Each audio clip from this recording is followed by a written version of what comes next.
একটা সাধারণ সকাল ছিল। কেউ কাজের পথে, কেউ পরিবারের কাছে ফিরছিল। সবকিছু স্বাভাবিকই মনে হচ্ছিল। সময় খুব কম, একটু সামনে নিতে হবে, না হলে ফেরি মিস হয়ে যাবে। ভাই, সাবধানে চালান, সামনে তো জায়গা খুব কম দেখাচ্ছে। একটা ছোট ভুল আর কয়েক সেকেন্ডেরই মধ্যেই সব কিছু বদলে গেল।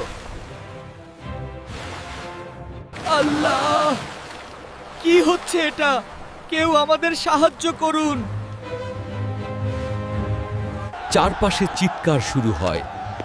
সবাই দৌড়ে আসে সাহায্য করার জন্য। কিছু মানুষ দ্রুত বের হয়ে আসে, অন্যরা ভেতরে আটকে পড়ে। স্থানীয় জেলেরা আর ডুবুরি দল দ্রুত উদ্ধার কাজ শুরু করে। আলহামদুলিল্লাহ, আমি বেঁচে গেছি। আল্লাহ আমাদের রক্ষা করেছেন।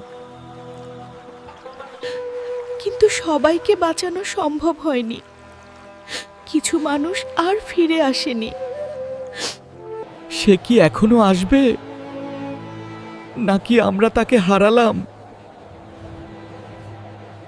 ঘাট জুড়ে নেমে আসে নিস্তব্ধতা। সবাই শোকে স্তব্ধ হয়ে যায়। মানুষ আল্লাহর কাছে দোয়া করতে থাকে, যারা হারিয়েছে তাদের জন্য।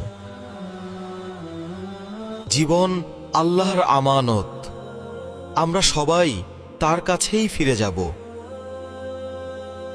একটা ছোট ভুল কতগুলো জীবনকে বদলে দিতে পারে, এই ঘটনা সেটাই মনে করিয়ে দেয়।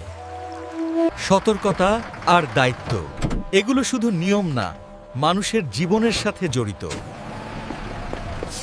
যারা বেঁচে গেছে তারা নতুন করে জীবনকে মূল্য দিতে শিখেছে।